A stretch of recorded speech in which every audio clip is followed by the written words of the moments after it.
All right, can you hear me now? Yeah, you're good. Good. All right. Bismillah ar-Rahman ar-Rahim. Alhamdulillah Rabbil Alameen. Wassalatu wassalam ala Sayyidina Mohamed wa ala alihi wa sahbihi ajma'in.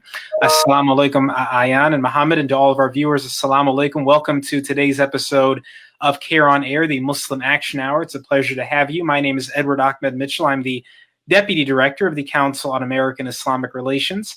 Ayan, why don't you introduce the show for us? Ayan, for those of you who do not know, is our communications coordinator and the producer of CAIR on Air, the Muslim Action Hour. We greatly appreciate the wonderful work she does for our organization. Ayan, take it away. Thank you for that introduction.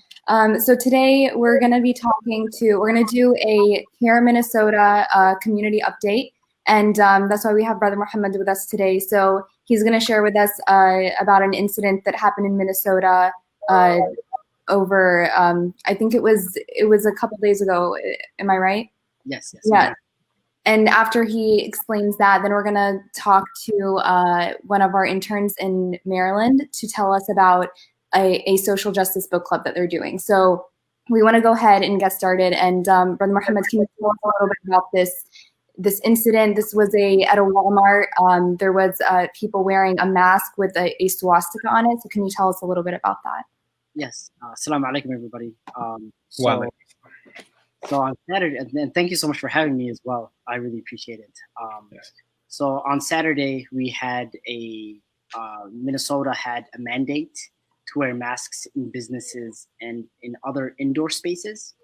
And that took effect on this previous Saturday. So what we've seen is in a southwestern city in Minnesota, inside the Walmart, there's a video that went viral of a couple that decided to protest the mandate by wearing a mask that has swastikas right on it. Immediately they were confronted in the beginning, and the individuals, called the management on them, as well as confronted them as they were leaving. So they wore this mask. Essentially, from what they were saying, is that they were protesting, United States becoming a fascist country and a socialist country and all these different things, and this was what America was going to look like if, this candidate or that candidate doesn't win. So it was very, very sad. It's a step backwards for Minnesota, to say the least. And it's another reminder that racism is being emboldened in our communities, especially in Minnesota. And that reminds us of the work that we have ahead of ourselves in order not to only dismantle racism in institutions and in systems, but also in ideologies and in the minds of a lot of people as well. And I'm sharing the screen right now too. This is an article about the situation, and it shows, you can see right here, one of the individuals wearing the mask.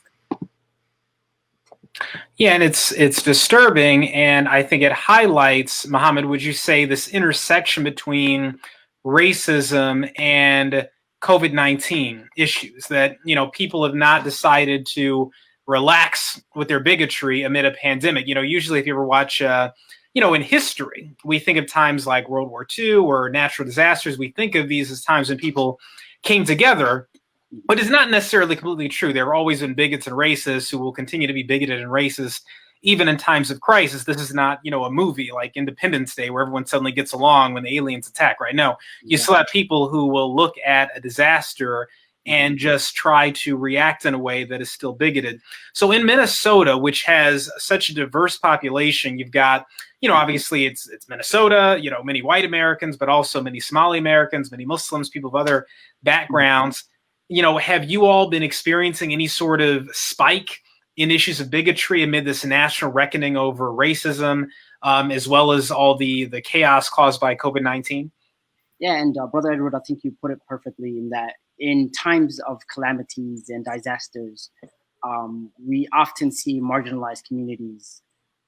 They get taken advantage of, or they experience the shortfalls of either the system or from individuals as well. And unfortunately, during this time, actually our cases have doubled we're on pace to double our cases from what Your civil rights cases have doubled. civil rights cases have doubled. Which is remarkable because you would think everyone should be staying home. So how is this even, that's remarkable. But do you know what kind of cases they are in general? I know you can't talk about too much detail, but yeah, so what kind of things they are?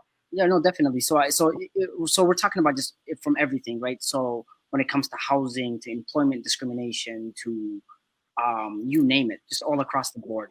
And there isn't any like particular that I can recall on top of my head that stands out, but it's just that we're seeing that inequities have increased, when it comes to the cases that we're receiving right now. And it's unfortunate because in these times when you think that this is the time that everybody's coming together and everybody's learning from one another, it's unfortunately not. Individuals and the system is not set up to, help, marginalized communities in times as such, but we see the exact opposite of it. We see inequities increase. And we see people are emboldened, especially in COVID-19, that they find excuses and reasons to, deny individuals their rights, which is extremely unfortunate.